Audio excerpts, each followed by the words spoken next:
유절의 첫날에 제자들이 예수께 나와서 이르되 유월절 음식 잡수실 것을 우리가 어디서 준비하기를 원하시나이까? 성한 아무에게 가서 이르되 선생님 말씀이 내 때가 가까이 왔으니 내 제자들과 함께 유월절을 내 집에서 지키겠다 하시더라 하라. 제자들이 예수께서 시키신 대로 하여 유월절을 준비하였더라. 저물 때 예수께서 12 제자와 함께 앉으셨더니 그들이 먹을 때 이르시되 내가 진실로 너희에게 이르노니 너희 중에 한 사람이 나를 팔리라. 그들이 몹시 근심하여 각각 여짜오되 주여, 나는 아니지요. 주여, 나는 아니죠. 나와 함께 그릇에 손을 넣는 그가 나를 팔리라. 인자는 자기에 대하여 기록된 대로 가거니와 인자를 파는 그 사람에게는 화가 있으리로다. 그 사람은 차라리 태어나지 아니하였더라면 제게 좋을 뻔하였느니라.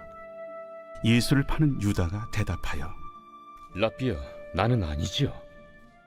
네가 말하였도다.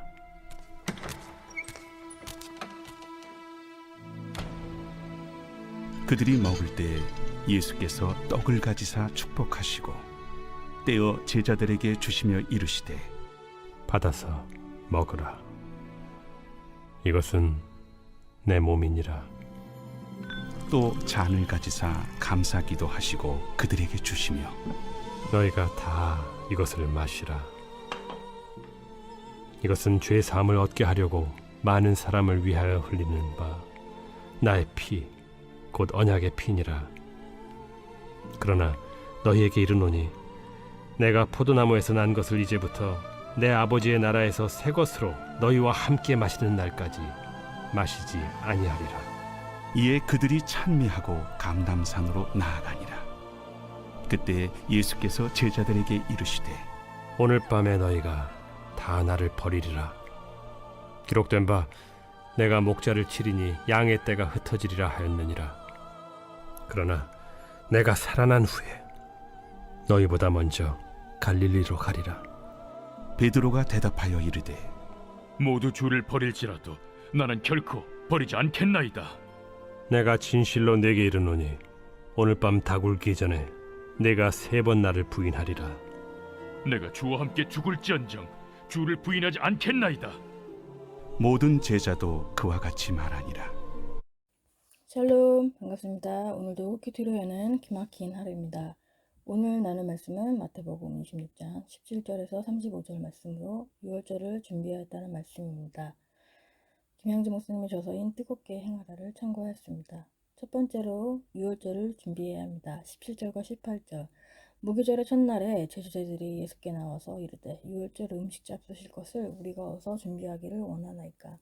이르시되 성한 아무에게 가서 이르되 선생님 말씀이 내 때가 가까웠으니 내 제자들과 함께 유월절을 내 집에서 지키겠다 하라 하시니 예수님은 제자들과 함께 무교절 첫날에 먹는 오래 전통인 유월절의 식사를 기념하려고 했습니다.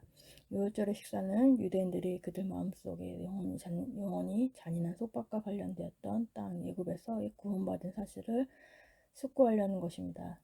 출애굽기 12장에 이 식사 이야기가 나옵니다. 니산월 14일이라는 특정한 날에 이스라엘 각 가정은 양을 도사에 그 피기 가운데 일부를 집 문설주에 바르고 그 고기를 먹어야 했습니다.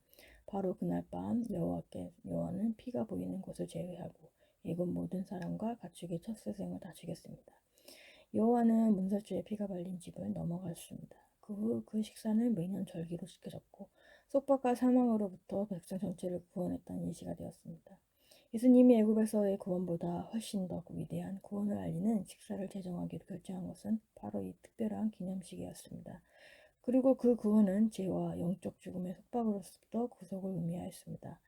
그분이 내 때가 가까웠으니 라는 말씀하는 것은 조금도 이상하지 않습니다. 유월절은 하나님의 명령을 따라 유월절을 영원한 길로 지켰습니다. 예수님을 따르는 자들은 그분이 영광 중에 재림할 때까지 그 유월절 식사를 지키는 것입니다. 무교절은 출애굽 당시 누룩 없는 딱딱한 빵, 모기병을 먹던 고난을 기억하기 위해 유월절 다음날부터 일주일 동안 무교병을 먹으며 대대로 지켜온 명절입니다. 유월절을 준비한다는 것은 유월절 전날 유대인들은 집안을 깨끗이 청소하고 누룩이 든 과자나 빵을 모두 없애버립니다. 또 밀, 보리, 옥수수, 콩, 귀리 등의 곡식을 모두 없애며 곡식으로는 다만 누룩을 넣지 않는 빵에 무교병만 허용하였습니다. 이렇게까지 하는 것은 부정한 것을 없애고 악을 말살한다는 것을 의미하였습니다. 예수님의 죽음과 유월절을 연결시킴으로써 예수님은 자신을 유월절 희생양으로 상징하는 것입니다. 유월절 사건을 통해서 바로의 왕 압제 아래에서 고통받고 신음하던 이스라엘 백성들을 구원하셔서 자유롭게 하셨던 하나님께서 이제 독생자 예수님의 죽음을 통해 새로운 출애굽, 즉 새로운 구원의 때를 열어가신다는 것이 의미합니다. 예수님께서 유월절이 양이 된 것은 최후의 유월절이 양이 된다는 것을 의미하며 동시에 구약의 유월절이 신약의 십자가 사건에 연결한 것입니다. 그래서 우리는 이제는 더 이상 속죄 제물에 어린 양의 필요가 없게 되었고 예수님의 보혈로의 믿음으로 죽음의 권세로부터 자유케 된 것입니다. 우리가 유월절을 준비한다는 것은 하나님이 그분의 백성을 구원하시겠다는 것에 대한 확신을 가지는 것입니다. 구원은 한 번 기념하고 끝나는 것이 아닙니다. 다른 이의 구원을 위해서 헌신하는 데까지 나아가는 것입니다. 유월절이 중요한 것은 애굽의 10가지 재앙에서부터 구원되었기 때문에 죽음의 사자가 애굽의 장자는 치고 이스라엘은 지나갔던 것입니다. 이스라엘의 유월절을 기념하는 것처럼 우리도 구원받았으면 그것을 기념하고 나누어서 다른 사람도 구원을 받게끔 하여야 합니다. 주일 예배, 수요일 예배, 그 다음에 매일의 큐티로 날마다 구원을 기념하면서 구원 때문에 공부하고 구원 때문에 일을 하며 구원 때문에 결혼도 하는 것입니다. 그것이 구원의 감격을 잃지 않는 방법인 것입니다. 주님을 사랑한다면 유월절의 주인공이신 예수님을 위해 준비하는 인생을 살아가야 하는 것입니다. 적용 질문으로는 나는 예수님을 전적으로 나의 구주요 하나님으로 믿고 있습니까? 나의 구원의 간증을 전하고 기념하고 있습니까? 두 번째로는 구원을 방해하는 사람이 있습니다. 저물 때에 예수께서 제자들 12제자와 함께 앉으셨더니 그들이 먹을 때에 이르시되 내가 진실로 너희에게 이르노니 너희 중에 한 사람이 나를 팔리라 하시니 구원을 방해하는 사람, 예수님을 받아먹지 않고 파는 사람이 있는 것입니다.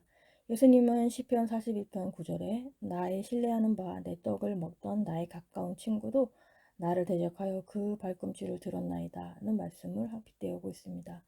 그것은 한솥밥을 먹는 제자 중에 한 사람이 자기를 판다는 것입니다.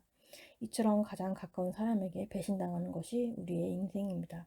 사장이 배신할 수 있고 자녀가 배신할 수 있고 배우자가 배신할 수 있고 또 자기 유익에 따라서는 또 배반을 합니다. 하지만 우리 중 누구도 유다를 정죄할 수는 없습니다. 우리도 남을 배신하는 사람이기 때문입니다. 구속사에서는 가룟 유다는 반드시 중요한 인물입니다. 차라리 나지 않았으면 좋을 인생이지만 구원을 위해서는 필요한 인물입니다. 이런 사람이 우리 옆에 내 가족으로 있습니다. 제자들이 이 질문할 때 예수께서 주님이란 호칭을 하였는데 유다는 맨 마지막에 주님의 호칭 대신에 25절에 예수를 파는 유다가 대답하여 이르되 랍비요 나는 아니지요 대답하시되 내가 말하였도다 라면서 랍비라는 호칭을 사용하여 물어보고 있습니다. 다른 제자들은 앞서 11번이나 걸쳐 주여 나이니까 라는 질문을 하는데 반면 유다만 홀로 랍비요 나는 아니나이까 라는 말을 하는 것은 유다의 영적인 현주소를 적나라하게 말하고 있습니다. 제자들은 한 번도 예수님을 이 칭호로 부르지 아니하고 항상 주님이라는 칭호를 사용하였습니다. 이 사실은 예수님을 배반하는 유다가 비록 12제자 중 하나였지만 그럼에도 불구하고 그는 결코 처음부터 한 번도 참된 제자가 아니었다는 것을 말합니다. 예수님을 배반하는 유다가 결코 주님의 진정한 제자가 아니었다는 것을 밝히고 있는 것입니다. 하나님이 뜻하신 대로 묵묵히 사명을 감당하시는 예수님은 구원에서 멀어지는 가룟 유다를 안타깝게 여기시며 그에게 회개할 기회를 주십니다. 이처럼 예수님은 마지막까지 그가 잘못해서 돌이켜 회개하시기를 바라지만 유다는 예수님을 자신의 구원자가 아닌 선생님으로만 여깁니다. 우리도 나를 끝까지 사랑하시는 예수님의 마음을 거절하고 있지는 않습니까? 나를 너무 사랑하고 절대 배반 안 할 것 같은 사람이 배반을 해도 놀라지 말아야 할 것은 미리 성경을 읽어둔 사람은 누가 나를 팔고 배반할 것에 대해서 놀라지 않는 것입니다. 이것이 성경의 위력입니다. 미리 예비해 주신 말씀이 있기 때문입니다. 사람은 믿음의 대상이 아니라 사랑의 대상입니다. 나의 구속사를 위해 배반하는 역할하는 그 사람을 불쌍히 여기고 용서하며 기다려야 합니다. 모든 것을 아시는 주님께 맡기고 기뻐하면 됩니다. 용서할 수 없는 사람을 용서하는 모습을 보여주는 것이 최고의 신앙 교육입니다. 적용 질문은 나를 힘들게 하는 유다 같은 사람이 있습니까?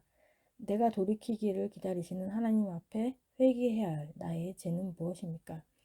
세 번째, 구원은 대신 받을 수 없습니다. 26절과 29절.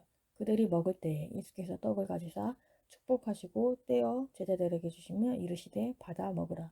이것은 내 몸이라 하시고 또 잔을 가지사 감사기도 하시고 그들에게 주시며 이르되 너희가 다 이것을 마시라. 이것은 죄사함을 얻게 하려고 많은 사람을 위하여 흘린 바 나의 피 곧 언약의 피라. 그러나 너희에게 이르노니 내가 포도나무에서 난 것을 이제부터 내 아버지의 나라에서 새 것으로 너희와 함께 마시는 날까지 마시지 아니하니라 하시니라 라고 합니다. 구원을 대신 받을 수가 없습니다. 주님의 몸과 피를 대신 받을 수 없고 내가 몸과 피를 받아 먹는 것입니다. 그 십자가를 우리가 먹는 것입니다. 예수님을 받아 먹는 것을 보여주는 것이 최고의 본보기가 되는 것입니다. 앞서 살펴봤을 때 슬기로운 처녀와 미련한 처녀에 대한 이야기가 설명하였습니다. 슬기로운 처녀는 기름을 준비했지만 미련한 처녀는 기름을 준비하지 못해서 슬기로운 처녀는 미련한 처녀는 슬기로운 처녀에게 기름을 나눠줘 달라고 하였지만은 슬기로운 처녀는 그럴 수 없다고 하였습니다. 여기서 기름을 나눠줄 수 없듯이 구원도 다른 사람과 나눠 가질 수 없습니다. 부모님에게 자식들에게 기름을 나눠줄 수 없습니다. 구원은 개인의 구원입니다. 부모님의 믿음으로 자녀가 구원받는 게 아니고 자녀의 믿음으로 부모님이 구원받는 것이 아닙니다. 부모님 가족들의 믿음이 아닌 나의 믿음으로 바로 서는 것입니다.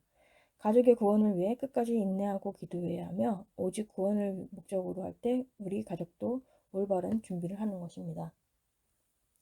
먼저 예수님은 먹을 것을 취하며 축사하신 후에 이를 잘라 제자들에게 주며 받아 먹으라. 이것은 나의 몸이라고 말했고 그 다음에는 똑같이 잔을 축사하셔 제자들에게 돌리며 너희가 모두 마시라고 했습니다. 여기서 잘라진 빵은 십자가에서 찢겨진 예수님의 몸을 암시하고 나누어진 포도주는 그의 찢겨진 몸에서 흘러나온 피를 지시합니다. 이 둘은 생생하게 예수님의 죽으심과 피 흘림을 예시할 뿐만 아니라 한 걸음 더 나아가서 예수님의 이 같은 대속적인 죽음의 결과로 제자들은 구원의 축복을 누리게 되는 것을 보여줍니다. 28절에 죄사함을 얻게 하기 위하여라는 구절이 있는데요. 이것은 많은 사람을 위하여라는 구절과 함께 인자는 성경을 받으러 온 것이 아니라 많은 사람을 위하여 대속물로 자신의 생명을 주기 위해 왔다는 말씀을 설명하고 있는 것입니다.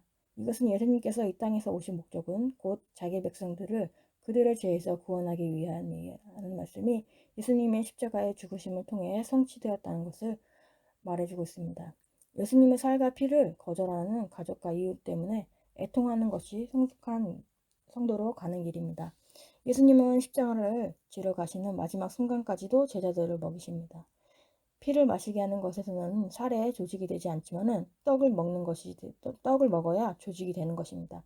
내가 회개하고 말씀을 날마다 먹으며 새로운 조직이 되어서 다른 사람을 구원시키는 새로운 몸이 되는 것입니다. 약속을 믿고 새로운 조직으로 나아가려면 숱하게 말씀을 먹고 양육이 되어서 구원을 이루어 가는 것입니다. 날마다 성찬에 참여하면서 예수님의 임재를 누려야 합니다. 예수님을 내 삶의 주인으로 고백하는 것이 주님을 기념하는 시작입니다.